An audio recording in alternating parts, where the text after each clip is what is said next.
Ta présence. Nous sommes dans ta reine et dans ta grâce. Dans ta faveur. Je suis là. À tes pieds. Libre Zaguer. Je viens t'adorer. Merci pour la main. Je désire habiter de tout cœur. près de toi. Nous acclamons le Seigneur. Nous acclamons Jésus. Nous acclamons notre Seigneur et notre Roi. Que l'Éternel Dieu soit béni. Regarde ton voisin, dis-lui je t'aime de l'amour du Seigneur. Je te salue au nom de Jésus.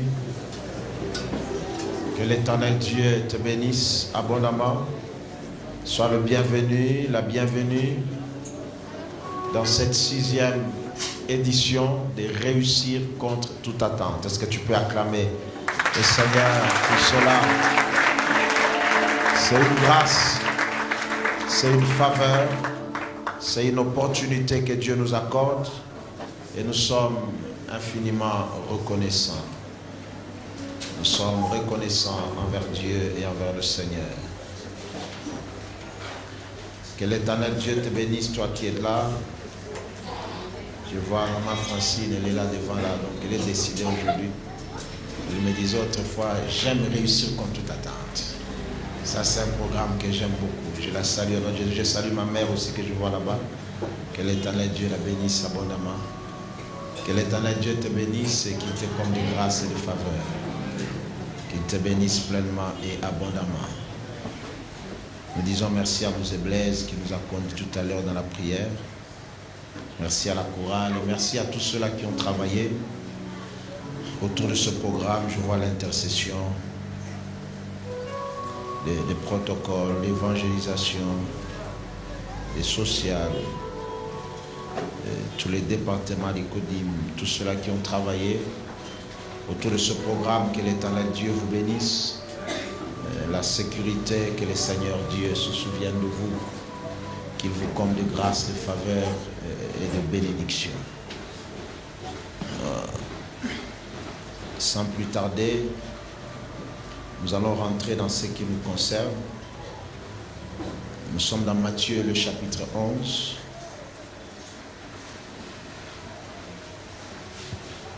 Comme je l'ai annoncé, il s'agit dans cette édition de Réussir contre toute attente. Nous allons tourner autour d'un personnage, un homme tout à fait particulier, que j'ai appris à aimer en méditant la parole, en lisant les Saintes Écritures, et qui nous inspire. Et sa vie va nous servir de charnière et de modèle. Et par là, Dieu va nous bénir. Et il va bénir nos vies.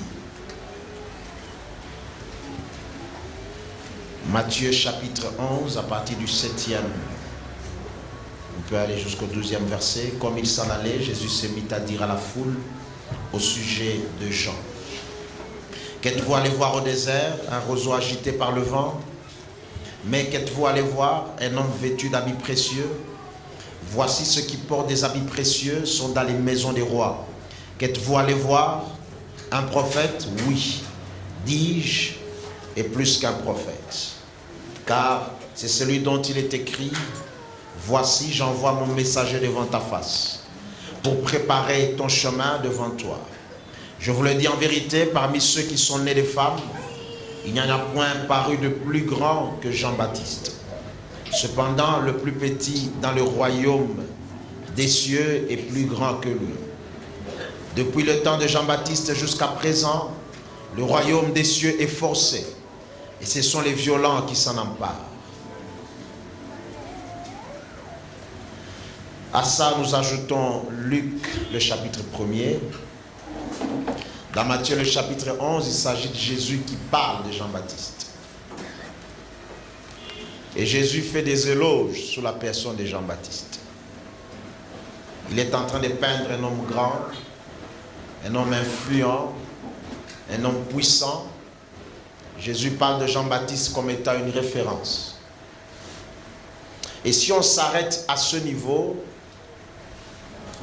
on risque de mal comprendre la personne. Parce que c'est très facile, quand on acclame quelqu'un, quand on célèbre quelqu'un, quand on parle de ses hauts faits, on le place à un rang, à un niveau élevé, on peut croire que tout a été facile et simple. Nous allons dans le livre de Luc, le chapitre 1er. Pour ceux-là qui écrivent, nous lirons du 11e au 20e verset. Nous allons sauter pour aller de 39 à 45. Nous allons sauter encore pour aller à 57 à 65 et enfin le verset 80. C'est une assez longue lecture, vous allez m'excuser. Je sais qu'il y a des gens qui n'aiment pas les longues lectures. Mais laisse-moi te dire que la parole, elle se suffit en elle-même. On peut juste la lire et laisser Dieu faire son travail. Il y a toujours une puissance, un esprit derrière la parole.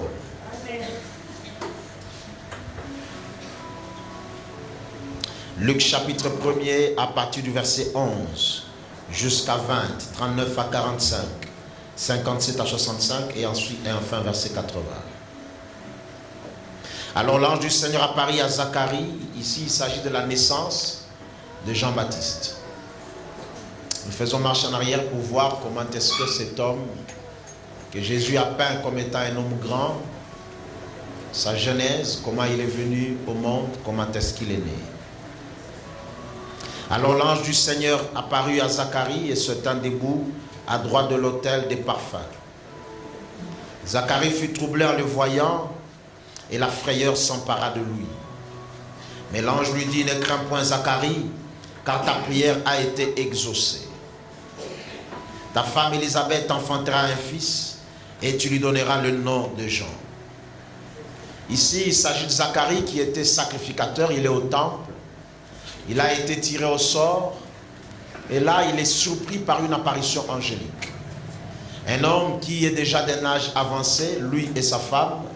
Mais quand l'ange vient, l'ange lui amène une très bonne nouvelle. Il lui dit qu'Élisabeth, sa femme, lui enfantera un fils et il lui donnera le nom de Jean.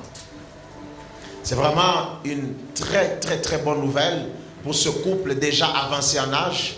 Élisabeth est décrite comme étant une femme stérile. Oui. Il sera pour toi un sujet de joie et d'allégresse. Ça, c'est l'enfant. On est en train de parler de cet enfant qui sera un sujet de joie et d'allégresse. Tous parents aiment entendre des choses comme ça. Quand un enfant doit venir, on est en train de peindre l'avenir de l'enfant et ce que l'enfant va apporter aux parents. Et plusieurs se réjouiront de sa naissance. Ce n'est pas seulement une naissance simple, mais qui va apporter la joie non seulement dans sa famille, mais au-delà de sa famille. Il s'agit de Jean-Baptiste et l'ange qui annonce sa venue est en train de décrire cet enfant. Car il sera grand devant le Seigneur. Waouh! Il ne sera pas seulement grand devant les hommes, mais il sera également grand devant Dieu. Oui, c'est la difficulté. Nous avons des gens qui sont grands seulement devant les hommes et non pas devant Dieu. Et nous, en tant qu'enfants de Dieu, tu dois te rassurer que tu es non seulement grand devant les hommes, mais également devant Dieu. Et surtout et encore devant Dieu. Il ne boira ni vin, ni liqueur enivrante. Il sera rempli de l'Esprit Saint dès le sein de sa mère.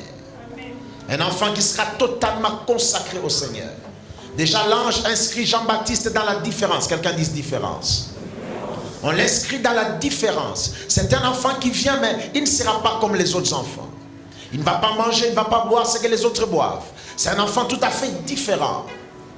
Quand on voit ces choses, on se rappelle de Samson qui est venu également dans des conditions presque pareilles. Oui. Il ramènera plusieurs des fils d'Israël au Seigneur leur Dieu. Une bénédiction pour la nation. Il marchera devant Dieu avec l'esprit et la puissance d'Élie pour ramener les cœurs des pères vers les enfants et les rebelles à la sagesse des justes, afin de préparer au Seigneur un peuple bien disposé. Quelle promesse! Tout ça, l'ange est en train de décrire cet enfant qui est en train de venir. C'est extraordinaire.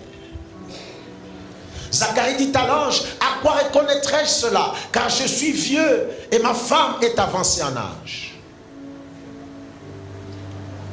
L'ange lui répondit, je suis Gabriel, je me tiens devant Dieu. J'ai été envoyé pour te parler et pour t'annoncer cette bonne nouvelle.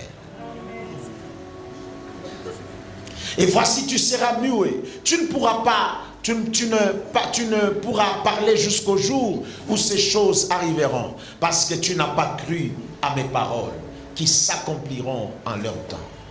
Le doute a fait en sorte que Zacharie devienne muet. C'était tellement beau, c'était tellement grand, qu'il avait difficile à croire. Que Dieu te donne un cœur à croire dans l'impossible. Je répète, que Dieu te donne un cœur à croire dans l'impossible. Rapidement, nous allons au verset 39. Dans ce même temps, Marie se leva et s'en alla en hâte vers les montagnes, dans une ville de Juda. Elle entra dans la maison de Zacharie et salua Élisabeth. Dès qu'Élisabeth entendit la salutation de Marie, son enfant tressaillit dans son sein et elle fut remplie du Saint-Esprit. Elle s'écria d'une voix forte, « Tu es bénie d'entre les femmes et le fruit de tes entrailles est béni. » Comment m'est-il accordé que la mère de mon Seigneur vienne auprès de moi? Car voici, aussitôt que la voix de ta salutation a frappé mon oreille, l'enfant a tressailli d'allégresse dans mon sein. Comme si cela ne suffisait pas, après le départ de l'ange, Élisabeth est tombée enceinte. Et quand Marie va visiter Élisabeth, il se passe une connexion divine entre l'enfant qui était dans le sein de Marie et l'enfant qui était dans le sein d'Élisabeth. L'enfant a tressailli. Et c'était quelque chose d'extraordinaire. Élisabeth était rassurée que cet enfant n'était pas un enfant ordinaire. Son mari muet, l'enfant tressaillit dans le sein. Il se passe quelque chose. C'est un champion qui est en train de venir. C'est un enfant particulier qui est en train de venir. C'est un enfant spécial qui est en train de venir. Oui, 45. Heureuse celle qui a cru, parce que les choses qui lui ont été dites de la part du Seigneur auront leur accomplissement. Verset 57, nous allons rapidement. Le temps où Élisabeth devait accoucher arriva et elle enfanta un fils. Ses voisins et ses parents apprirent que le Seigneur avait fait éclater envers elle sa miséricorde. Ils se réjouirent avec elle. Le 8e jour, ils vinrent pour circoncire l'enfant et ils l'appelaient Zacharie du nom de son père. Mais sa mère prit la parole et dit, non, il sera appelé Jean. Ils lui dirent, il n'y a dans ta parenté personne qui soit appelé de ce nom. Parce que c'était la culture à l'époque. L'enfant devait porter le nom de son père. Mais elle vient, elle présente le nom de Jean. On dit, mais chez vous, il n'y a pas de Jean. Comment est-ce que vous allez donner le nom de Jean à cet enfant? Ils firent des signes à son père pour savoir comment il voulait qu'on l'appelle. Zacharie demanda des tablettes. Et il écrivit Jean et son nom. Et tous furent dans l'étonnement. Au même instant, sa bouche s'ouvrit, sa langue se délia et il parlait bénissant Dieu. La crainte s'empara de tous les habitants d'alentour. Cette histoire ne s'est pas passée seulement dans leur famille. Tout le monde, les voisins ont appris, le village a appris, la ville a appris, la nation a appris qu'il y a un enfant terrible qui est venu au monde. Un enfant particulier. Et dans les montagnes de la Judée, on s'entretenait de toutes ces choses. Les gens ont commencé à parler de Jean-Baptiste et de sa famille, de Jean-Baptiste et de sa maison. Les gars ont commencé à faire l'actualité. Toute la ville ne faisait que parler de lui. Les mamans qui allaient au puits afin de puiser de l'eau. La conversation, ce n'était que Jean-Baptiste. Celle qui allait pour faire les marchés. La conversation, c'était Jean-Baptiste. Il y a un enfant qui est né, un enfant terrible, plein de promesses. Les parents étaient en train de raconter la visitation de l'ange, l'apparition angélique, la quantité et la taille des promesses. Et enfin, verset 80. Or, l'enfant croissait et se fortifiait en esprit. Et il demeura dans les déserts jusqu'au jour où il se présenta devant Israël. Jusqu'au jour où il se présenta devant Israël. Que l'Éternel Dieu soit béni.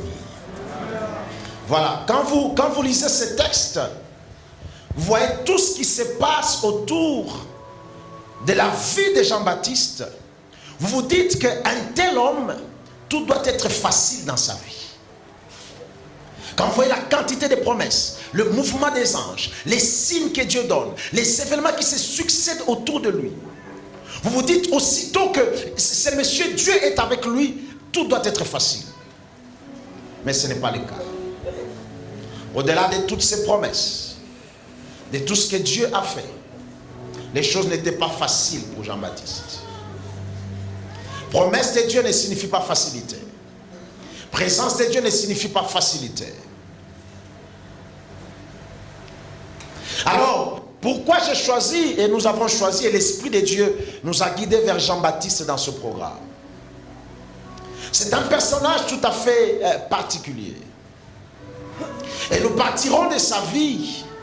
Elle va nous servir de charnière, des contours et des réalités pareilles à travers lesquelles Jean-Baptiste est passé. Et ça sera pour nous un vaccin pour et vers la réussite. Amen. Je vous demanderai seulement votre attention et que l'Esprit de Dieu nous aide. Réussir contre toute attente, c'est quoi en fait? C'est un cadre qui réunit les hommes et les femmes de tous bords afin de les amener et de les conduire vers la réussite. Je crois que la réussite n'est pas le fruit d'une génération spontanée. Je crois que la réussite n'est pas le fruit d'un hasard. La réussite se prépare, la réussite se construit. La réussite, c'est quelque chose qui se désire ardemment. Et on aligne sa vie afin de pouvoir réussir. Tout le monde est candidat à la réussite. Quelles que soient tes origines, quelle que soit la forme de ta vie, quel que soit ton sexe, ta provenance, quelle que soit ta race, tout le monde veut réussir et tout le monde est candidat à la réussite. Amen. Mais dans ce programme, je crois fermement que Dieu peut se servir de n'importe qui afin de manifester la réussite. Dieu peut se servir des petits, des grands, des forts, des faibles, des puissants, des moins puissants afin d'amener à la réussite. Personne donc ne peut se disqualifier. Personne donc ne peut se mettre à côté et dire que ceci ne me concerne pas.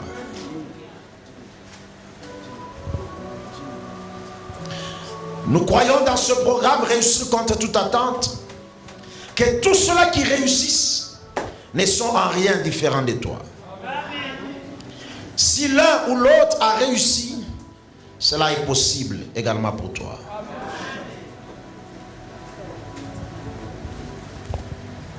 Ce programme est destiné aux personnes qui se sentent défavorisées.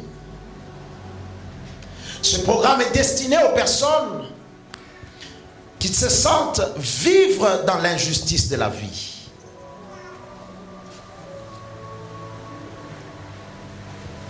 Ce programme est destiné aux gens qui pensent être dans un déséquilibre. Et ce programme est venu te dire que c'est encore possible.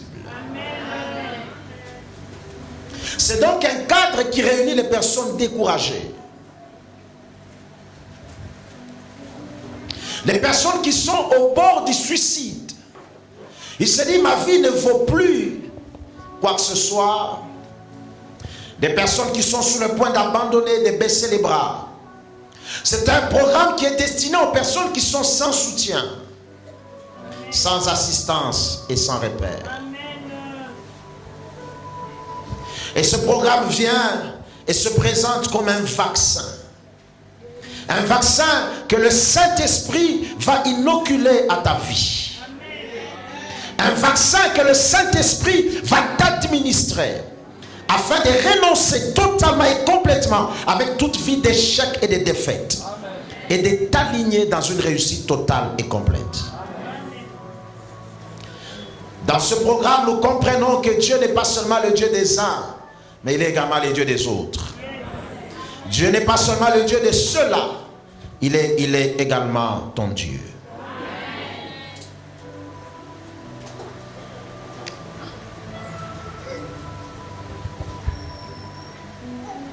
Beaucoup de chrétiens pensent que Dieu est injuste. Ils ne se soucient pas de leur bien-être. Et je suis tenté de dire que la vie n'est pas juste. Je suis tenté de dire que la vie elle est pleine d'injustice. Je suis tenté de dire qu'il y a des gens qui naissent favorisés et il y a des gens qui naissent défavorisés. Je suis tenté de dire qu'il y a des gens, quand ils naissent, tout est réuni autour d'eux pour réussir. Tout est réuni autour d'eux pour aller de l'avant. Tout est réuni autour d'eux pour être fort et pour s'imposer. Je suis tenté de te dire ce soir que la vie est injuste. De telle sorte qu'il y a des gens, ils naissent et quand vous regardez autour de lui, Dieu a planté tous les décors pour imposer la réussite dans sa vie. Dieu lui a donné la beauté, Dieu lui a donné l'intelligence, Dieu lui a donné une famille, un environnement adéquat, Dieu lui a donné un cadre qu'il faut, Dieu lui a donné la richesse. Il y a des gens qui naissent dans un environnement, dans un cadre, dans des conditions où tout est là. Il y a aussi des gens qui naissent dans un environnement difficile, dur, pénible, sans beauté. Même l'intelligence ici, vous sentez qu'il se bat. Là où tout le monde comprend les choses facilement, lui pour comprendre les choses c'est très difficile, c'est très compliqué. Il doit se battre, il doit s'efforcer. Il est dans un cadre bizarre, dans un environnement bizarre. Et quand vous regardez à ces choses, vous comprenez que nous ne venons pas au monde sous les mêmes pieds d'égalité. Il y en a qui viennent déjà forts et il y en a qui viennent faibles. Il y en a qui viennent déjà puissants et il y en a qui viennent au bas et au plus bas. Il y en a qui viennent dans des bonnes conditions, dans un cadre, dans un environnement adéquat, et il y en a qui viennent également dans un environnement défavorisé.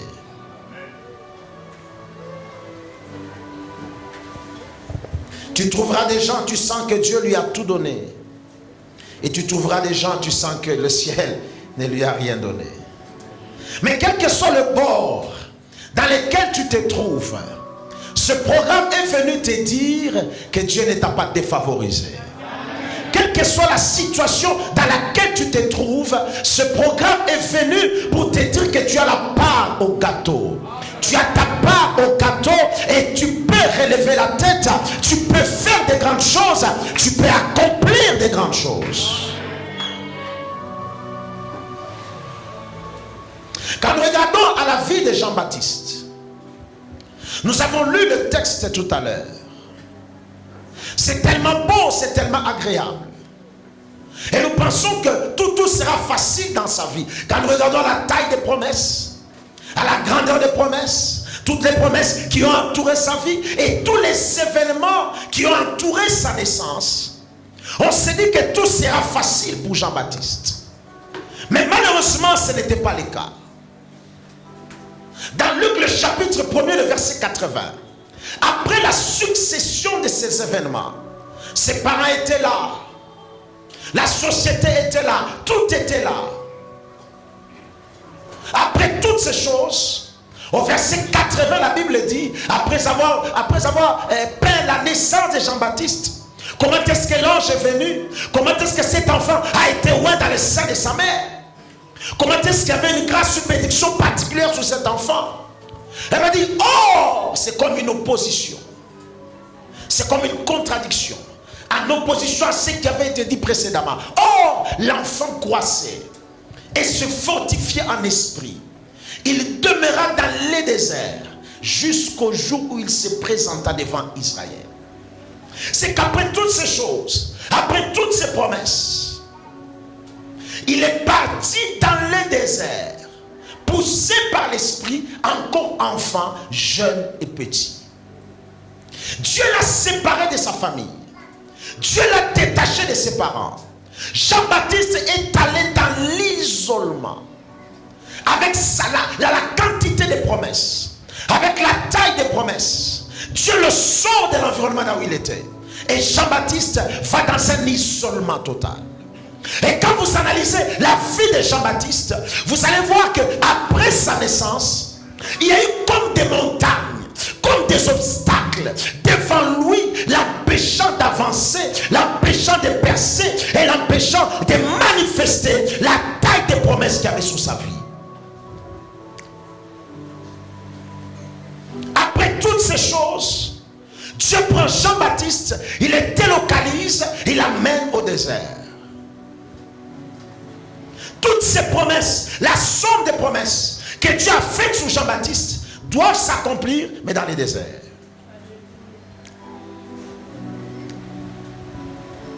C'est déjà le premier obstacle que cet enfant rencontre. Il doit faire face au désert. On va y revenir.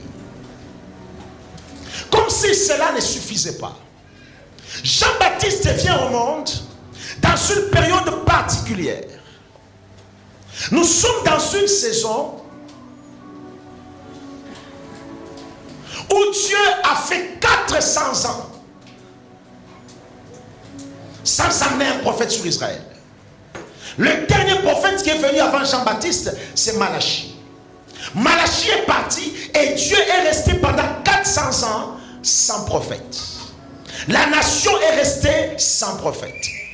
Et pendant cette période-là, il y a eu une prolifération des sectes. Les pharisiens sont venus, les sadducéens sont venus, les esséniens sont venus, les zélotes sont venus. Ces sectes se sont imposés et ont fondé leur doctrine sur le fait que Dieu ne parlera plus jamais. Il ne parlera plus jamais, c'est fini et cette histoire de prophète est finie. Ces sectes se sont déjà imposés dans la société. Au-delà de ces sectes qui se sont déjà imposés dans la société, ils se sont incrustés. Dieu amène Jean-Baptiste. C'est un fils d'un sacrificateur. Normalement, il doit exercer son office au temple, dans le temple du Seigneur. Et là, c'est facile parce que son père servait au temple. Mais Dieu le sort de là, il l'amène au désert pour qu'il aille servir au désert. Il le détache du temple là où se trouve son père. Dieu l'amène au désert pour que ce dernier commence à servir au désert. Et là, dans le désert, c'est un lieu aride. C'est un lieu inhabité. Lui, il est venu pour faire du bien aux hommes. Au lieu de rester au milieu des hommes, Dieu l'enlève, il l'amène loin des hommes. Comment vas-tu influencer les gens alors que tu n'es pas à leur côté? L'enfant est parti. Dieu l'a écarté. Dieu l'a éloigné. Vous regardez la somme des promesses, les déclarations faites sur la vie de Jean-Baptiste. Mais vous regardez par où Dieu commence à faire passer Jean-Baptiste, vous commencez à vous poser des questions. C'est là où, en analysant la vie de Jean-Baptiste, j'ai fini par comprendre que promesse ne signifie pas facilité. Amen. Je répète, promesse ne signifie pas facilité. Amen. Je répète encore, promesse ne signifie pas facilité. Amen. Ce n'est pas parce que Dieu t'a promis que tout sera facile pour toi, que tout sera simple pour toi, que les circonstances vont commencer à s'aligner de manière à te transporter, de manière à t'amener. Mais aujourd'hui, nous allons nous arrêter à ce premier obstacle qui ne pouvait pas permettre à Jean-Baptiste de réussir et de s'imposer. C'est donc un monsieur qui a des promesses. Mais avec ces promesses, Dieu l'amène au désert. Le désert, c'est un lieu aride. Le désert, c'est un lieu où rien ne pousse. Le désert, c'est un lieu inhabité. Le désert est un lieu sans vie. Le désert est un lieu d'isolement. Le désert, normalement, c'est une forme de prison. Bref, le désert est un environnement hostile et difficile. Le désert est un environnement inaccessible. Le désert est un environnement où quelqu'un ne peut pas prospérer. Quelqu'un ne peut pas exceller dans les déserts. Mais Dieu prend Jean-Baptiste et il amène Jean-Baptiste dans un endroit difficile, dans un environnement hostile.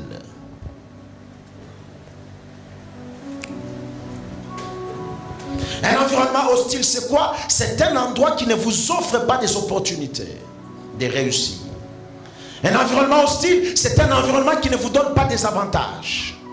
Mais c'est plutôt un environnement là où vous avez comme l'impression que cet environnement s'élève contre vous et ça se bat contre vous. Et il est possible qu'un environnement empêche à quelqu'un de réussir. Il est possible que l'environnement empêche à quelqu'un d'exceller. Il est possible que l'environnement empêche à quelqu'un d'aller de l'avant. L'environnement hostile peut être représenté par, ça peut être un pays, ça peut être une ville. L'environnement hostile peut être une entreprise, ça peut être une famille, ça peut être une profession. À chaque fois qu'on se retrouve dans un environnement hostile, dans un environnement difficile, où il est difficile d'exceller, où il est difficile d'avancer, ça peut être dans un milieu professionnel, ça peut être dans la famille. La première possibilité, quand on est dans un endroit difficile, dans un endroit dur, dans un endroit compliqué, qui ne nous offre pas des avantages, la première possibilité, il faut quitter cet endroit-là.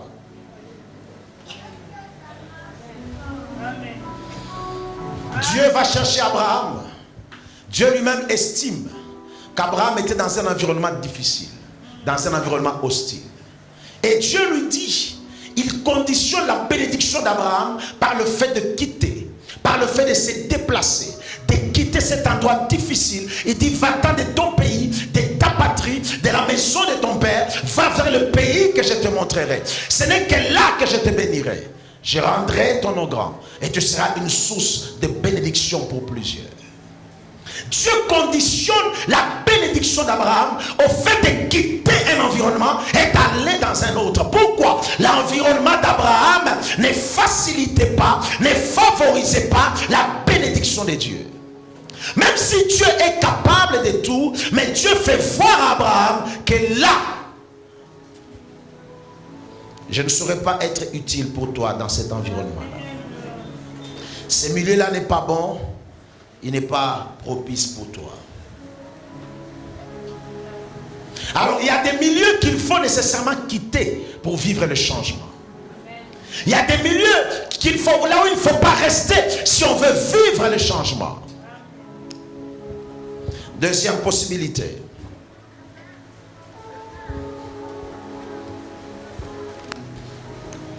Face à un environnement hostile, si on n'est pas appelé à quitter, la deuxième possibilité, c'est qu'on est appelé à rester dans cet endroit-là.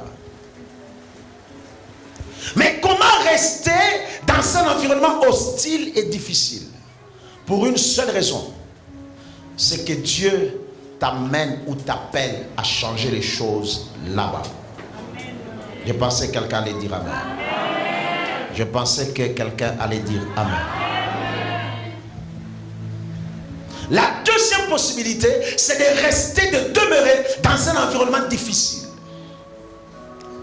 Et quand Dieu demande à quelqu'un de demeurer, de rester dans un environnement difficile, c'est que Dieu l'invite à changer ses cadres, à changer ses lieux, à changer cet environnement.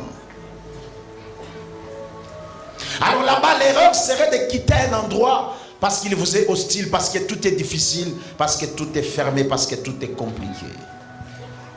Ça sera une erreur de quitter un endroit par le fait tout simplement que c'est un endroit difficile pour moi, c'est dur, il y a trop de pression, c'est compliqué. Pourquoi ça doit être une erreur? Parce que Dieu, quand il t'impose à un endroit, même si cet endroit-là est hostile, Dieu veut faire de toi une solution pour cet endroit-là, une réponse pour cet endroit-là, une voie pour cet endroit-là, une vie pour cet endroit-là, une grâce pour cet endroit-là. Il y a des catégories de gens dans la vie. Il y a des gens que Dieu a appelés à la facilité. Il y a des gens aussi que Dieu a appelés à des choses dures, à des choses difficiles. Il y a des gens que Dieu a appelés à s'élever dans la simplicité. Il y a des gens que Dieu a appelés à tracer la vie dans les rocs. Le même Dieu demande à Abraham de se déplacer, d'aller à un lieu où il va prospérer facilement. Le même Dieu, quand il vient chez Jean-Baptiste, il le sort de sa famille, il l'amène au désert. C'est le même Dieu avec des méthodes différentes. Je suis venu parler ce soir à un homme et à une femme qui se retrouvent dans un environnement difficile. J'aimerais te dire, Dieu m'a envoyé. Ces combats-là, tu ne le fuiras pas. J'ai dit, ce combat-là, tu ne le fuiras pas. Cette lutte-là, tu ne l'abandonneras pas jusqu'à ce que les choses changent. Cette fois-ci, ce n'est pas toi qui vas fuir. Ce sont les circonstances qui vont te fuir. Ce sont les combats qui vont te fuir. Ce sont les choses qui vont te fuir. C'est l'environnement qui va s'incliner.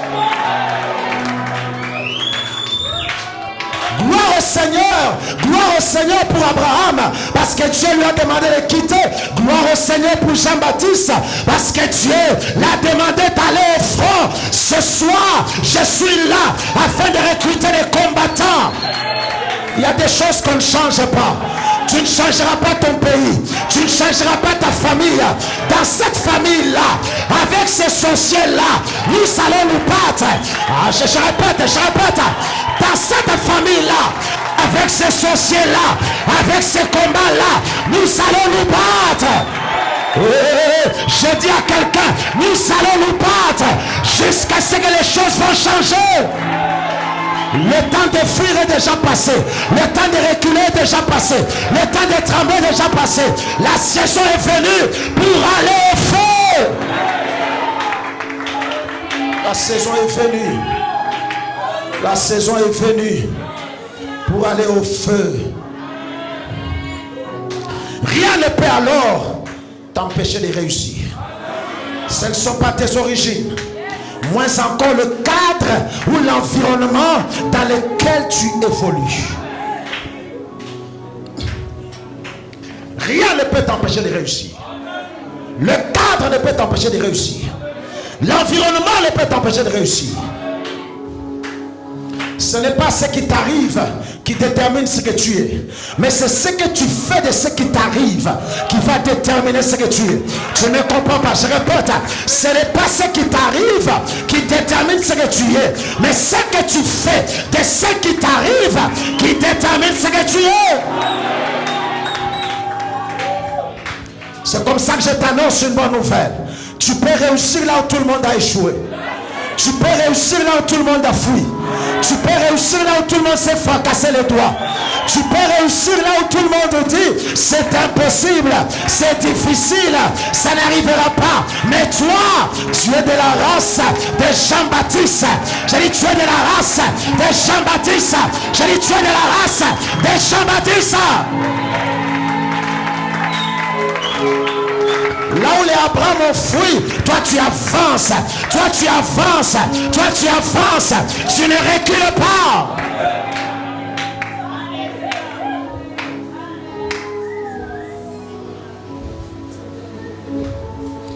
Plusieurs personnes qui échouent accusent l'environnement. J'ai échoué parce que c'était dur. J'ai échoué parce que c'était difficile. J'ai échoué parce qu'il n'y avait personne pour m'aider. J'ai échoué parce que j'étais seul. J'ai échoué parce qu'il n'y avait personne pour me fortifier.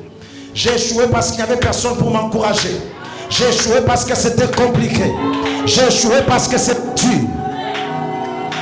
Jean-Baptiste, après avoir reçu la promesse, Dieu l'envoie au désert. Au désert, il n'y a personne pour t'encourager. Au désert, il n'y a personne pour te soutenir. Au désert, il n'y a personne pour te fortifier. S'il n'y a personne pour te fortifier, c'est que Dieu t'appelle à te fortifier toi-même. Le temps de chercher des gens pour t'encourager à te passer. Le temps est venu où tu dois apprendre à t'encourager toi-même, à te fortifier toi-même, à te motiver toi-même. Dieu voisin, que tu m'encourages ou pas, j'avance. Dieu voisin, que tu m'encourages ou pas, j'avance. Que tu me soutiennes ou pas, j'avance. Que tu m'assistes ou pas, j'avance. Que tu m'aimes ou pas, j'avance. Que tu sois là ou pas, j'avance. J'avance. J'avance. Dis j'avance. Dis j'avance. Dis j'avance. Dis j'avance. Celui qui est à tes côtés, qu'il t'encourage ou pas, avance. Ton mari ou ta femme, qu'il t'encourage ou pas, avance. Tes enfants, qui t'encouragent ou pas, avance. Ton employeur, qui t'encourage ou pas, avance. Avance. Dieu envoie Jean-Baptiste au désert. Il envoie au désert. Après la quantité de promesses, après la taille des promesses, les gardes se retrouvent au désert. Il est là-bas.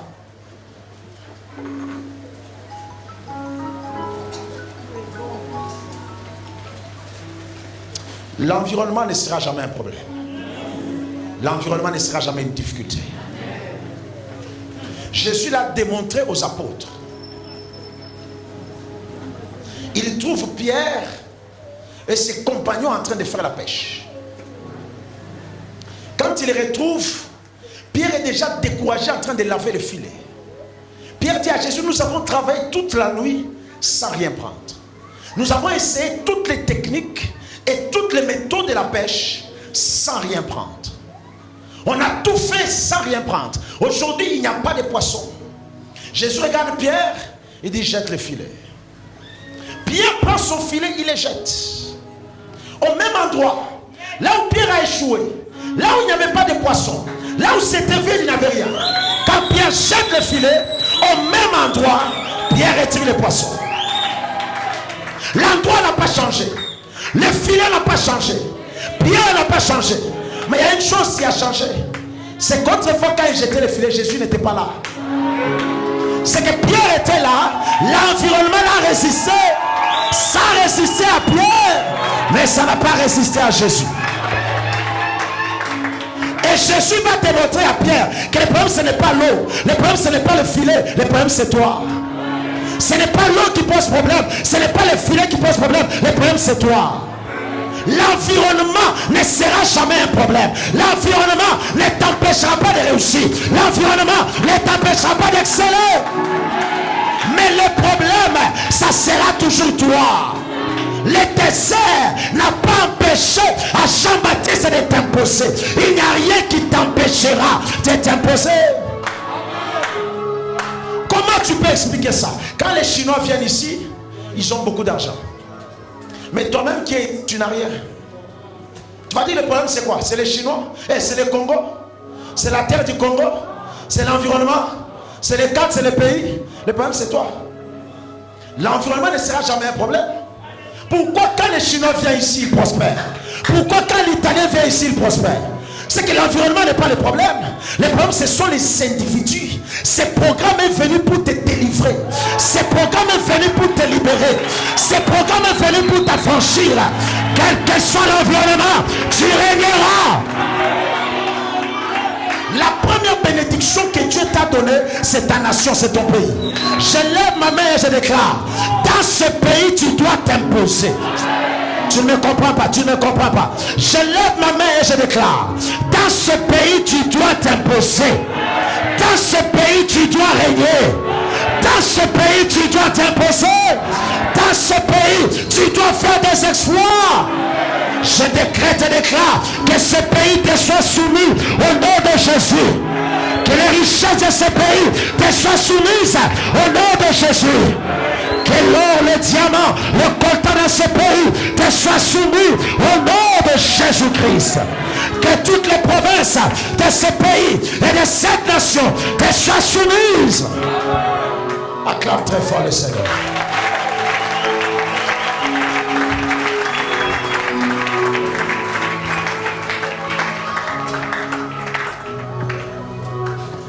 les gens qui viennent ici prospèrent? Comment les gens qui viennent dans ce pays vont de l'avant? Le problème, ce n'est pas le pays. Mais toi, chaque jour, tu dis, toujours j'ai tout Congo, tu gagnes le makuta. Toujours j'ai tout qui l'a monté avec qui panda kende. Le problème, ce n'est pas le pays. Le problème, c'est toi. Mais après ces programmes, tu reçois un vaccin. Tu vas régner, tu vas t'imposer. Tu vas régner, tu vas t'imposer. Tu vas régner, tu vas exceller. Tu vas régner, tu vas de l'avant. Dieu voisin, l'environnement n'est pas un problème. Dieu voisin, l'environnement n'est pas un problème. On vient menacer Daniel. On menace Daniel de se prosterner, de se détourner de son Dieu. Sinon, on va les jeter dans la fosse au lion. Cette fosse au lion a déjà bouffé des gens, ça a déjà bouffé des gens. La fosse au lion a déjà fait ses preuves. Maintenant, on terrorise Daniel. Si tu oses, on va te jeter là-bas. Jusqu'au jour où on se décide, on prend Daniel, on les jette dans la fosse au lion. Quand Daniel arrive dans la fosse au lion, pour la première fois, il commence à s'amuser avec les lions. Les gens qui les jettent là commencent à se poser des questions. Mais comment se fait-il que ces messieurs, ils s'amusent avec les lions? Le problème, ce n'est pas la fosse au lion. Le problème, c'est l'individu que vous avez jeté. L'environnement là n'est pas un problème. Le problème, c'est qui est-ce que vous avez jeté là-bas? Quelle est la personne que vous avez jeté là-bas? Quel est l'individu que vous avez jeté là-bas? Le problème, ce n'est pas les cadres. Le problème, ce n'est pas les milieux. On prend Shadrach, Meshach, Abednego, on fait le feu. D'ailleurs, cette fois-là, on a chauffé le feu 7 fois plus. C'est que l'environnement est devenu plus mordant, plus dangereux, plus nuisible qu'il l'était auparavant. On prend les gars, on les jette. Ils commencent à danser dans les feux. Ils commencent à danser dans les feux. On se pose des questions, mais comment est-ce que le feu ne consume pas ces gens? Le problème, ce n'est pas le feu. Le feu n'a rien perdu de ses propriétés. Le feu n'a rien perdu de sa composition. Le feu n'a rien perdu de sa qualité. Le problème, c'est l'individu, les individus qu'on a jetés dans le feu, les personnes qu'on a jetées dans le feu. Dieu m'a envoyé ce soir afin de recruter des hommes et des femmes de la race de Daniel. Si on te met dans la fosse au lion, tu vas régner. Des gens de la race de Shadrach, Meshach, Abednego. Si on te met dans le feu ne te consumera pas. Les gens de la race de Jean-Baptiste, si c'est dans le désert, tu vas prospérer. Je répète, tu vas prospérer. Je répète, tu vas prospérer. Je répète, tu vas prospérer.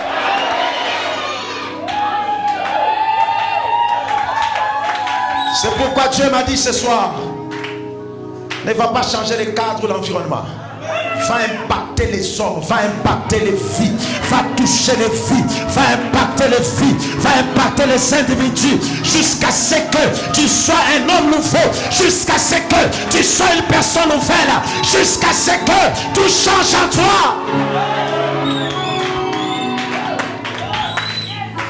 Jusqu'à ce que tout change en toi. Dans un environnement bizarre, difficile. La plupart des gens qui ont réussi, la plupart des gens qui ont excellé, ils ont eu affaire à des obstacles.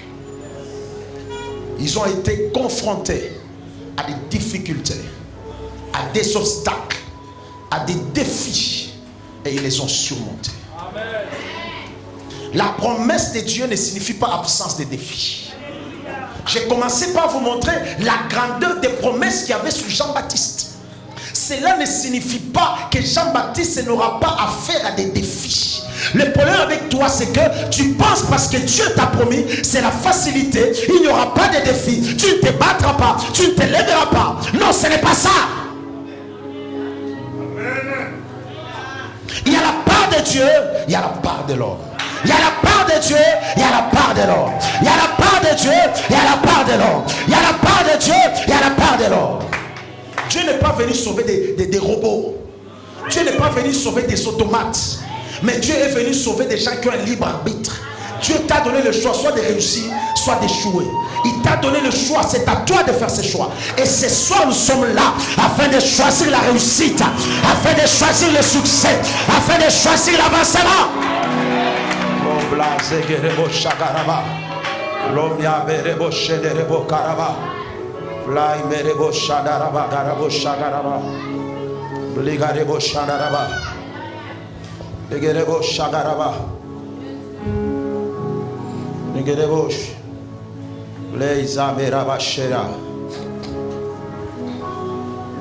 Et Jean-Baptiste va dans le désert. Là, il n'y a pas de repères. Là, il n'y a pas de référence. Vous savez, il y a des gens dans la Bible qui ont eu affaire à des coachs. David, avant d'être roi, il est allé s'entraîner dans la maison de Saül. Il a appris la royauté. Joseph s'est entraîné dans la maison de Potiphar. Il a appris la gestion. Il y a des gens qui se sont entraînés comme ça. Josué a servi aux côtés de Moïse. Mais Dieu envoie Jean-Baptiste dans le désert sans coach, sans entraîneur, sans référence ou sans leader. Et il va là-bas. C'est un homme qui est appelé à se débrouiller. Dans une société, je parlerai des sectes demain, si Dieu faisait grâce, qui ont régné et qui étaient des obstacles à l'époque de Jean-Baptiste. Et Dieu l'envoie là-bas dans les déserts. Il est appelé à se débrouiller, à se battre seul, à se débrouiller seul. Pourquoi? Parce que Dieu voulait en faire un leader de la première génération. Dieu voulait introduire un air nouveau. Dieu voulait introduire une saison nouvelle. Dieu voulait consacrer un nouveau départ. Et c'est comme ça qu'il envoie Jean-Baptiste au feu, pour qu'il soit ce leader de la première génération.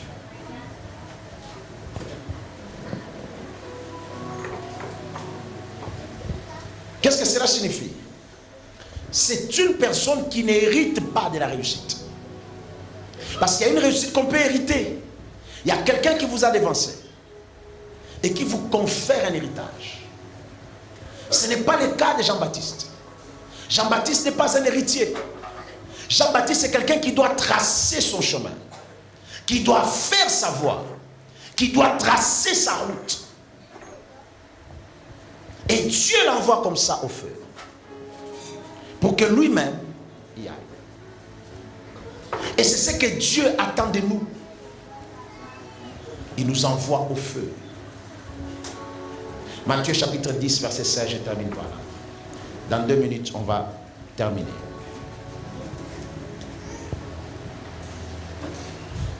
Matthieu 10, 16.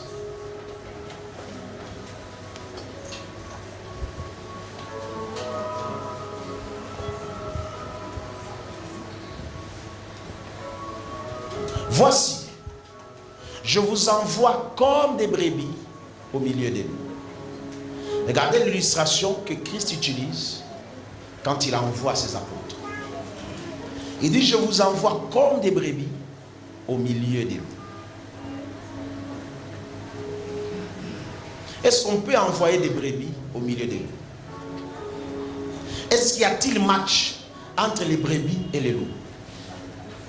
On prend une brebis, on met là-bas. On prend un loup, on met là-bas. Est-ce qu'il y a un match là-bas? Qu'est-ce qui va arriver? Le loup va faire quoi? Il va bouffer la brebis. Mais Jésus prend des gens qu'il aime. Il dit, je vous envoie comme des brebis au milieu des loups. Il les envoie à la mort. Il les envoie à la mort. Mais on est ensemble. Comment vous êtes devenus calmes comme ça? Il les envoie à la mort. Mais répondez non. Mais il les envoie à la mort. Comment on peut prendre des brebis, on les envoie vers des loups? Ces brebis-là, on les sacrifie. On veut que les loups puissent se bouffer.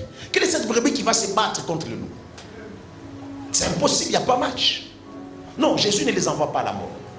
Parce que dans cette phrase, il y a quelque chose qui a attiré mon attention. Voici, je vous envoie comme des brebis.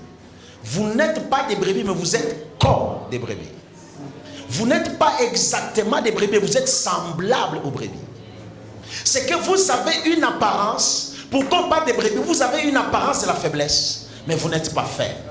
Vous avez une apparence des gens qui sont moindres, mais vous ne l'êtes pas. Vous avez une apparence des gens négligeables, mais vous ne l'êtes pas. Vous avez une apparence des gens minimes, mais vous ne l'êtes pas. C'est pourquoi je vous envoie avec cette apparence afin d'aller affronter le loup. Tu es plus fort que tu le crois. Tu es plus puissant que tu le crois. Tu es plus imposant que tu le crois. Et je prie ce soir que Dieu te révèle ta véritable nature. Tu n'es pas une brebis, mais tu es comme une brebis. D'apparence faible, cependant tu es fort. D'apparence négligeable, cependant tu es fort. D'apparence méprisable, cependant tu es fort. C'est connaissant ta force que Dieu t'envoie au désert. Il sait que le désert ne te détruira pas. Tu as une apparence faible, mais cependant, tu es fort. Je décrète et déclare, ce combat-là ne prendra pas le dessus sur toi. Jusque-là, tes ennemis, ils pensent qu'ils t'ont vaincu. Jusque-là, tes ennemis, ils pensent qu'ils ont pris le dessus sur toi. Ce n'était que l'apparence. Ce n'est pas la réalité. Ce n'était que l'apparence. Ce n'est pas la vérité. Que Dieu ce soir manifeste ta force. Que Dieu ce soir manifeste ton influence. Que Dieu ce soir manifeste ton autorité. Que Dieu ce soir manifeste sa gloire. Oh Lord, tu te tiens debout en acclamant très fort le Seigneur.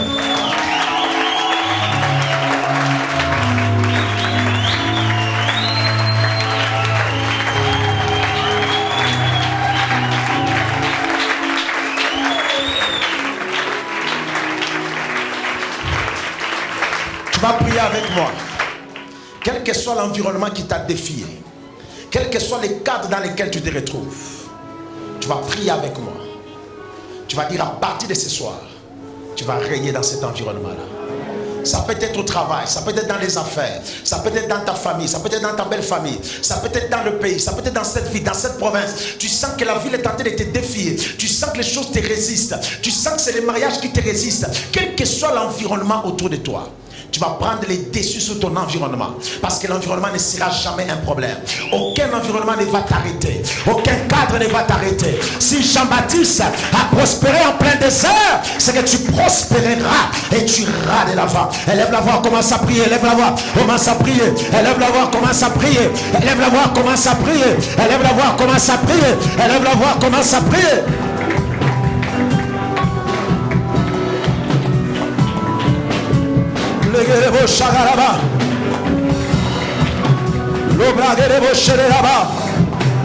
Par la grâce, par la grâce, par la grâce, que cet environnement soit touché, impacté par toi, soit saisi, impacté par toi, quel que soit le cadre dans lequel mon frère évolue, dans lequel ma soeur évolue.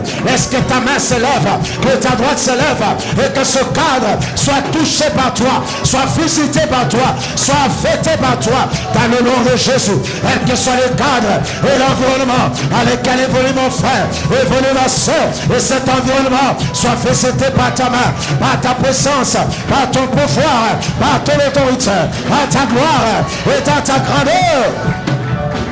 Fais-le ce soir, fais-le ce soir. Visite chaque vie, visite chaque maison, visite chaque personne, visite chaque individu. Dans le nom de Jésus, le nom de Jésus.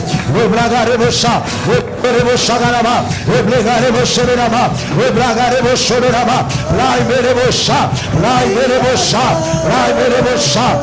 Est-ce que t'en as les dieux, et Dieu t'en a ta main, et cet environnement, est-ce que Dieu t'en a ta main? Alléluia de Jésus, alléluia de Jésus, alléluia de Jésus. Je crie à toi. Oh, je crie à toi.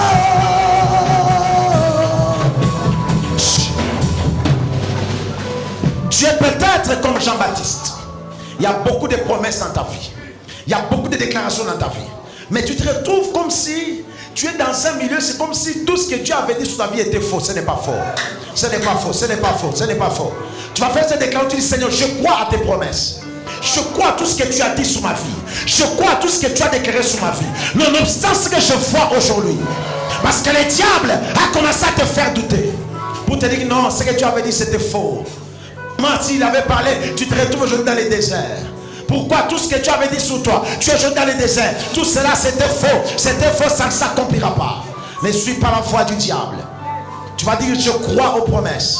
Je crois à tout ce que Dieu avait dit. Et je crois que cela va s'accomplir. Je crois que cela va se réaliser. Aucun obstacle, aucune barrière ne va m'arrêter. Élève la voix, élève la voix, élève la voix. Prie au nom de Jésus. Prie au nom de Jésus. Prie au nom de Jésus.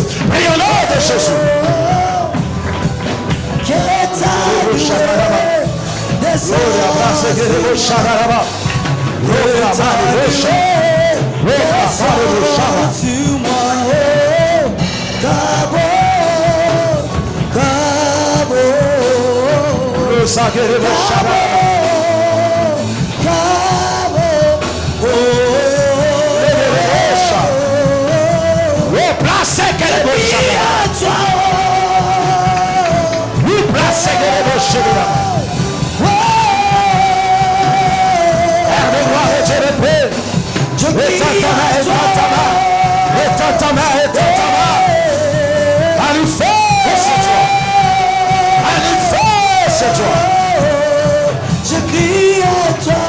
Manifeste-toi éternel. Et l'on sache que tu es Dieu. Et l'on sache que tu es Dieu. Et l'on sache que tu es Dieu. Et l'on sache que tu es Dieu.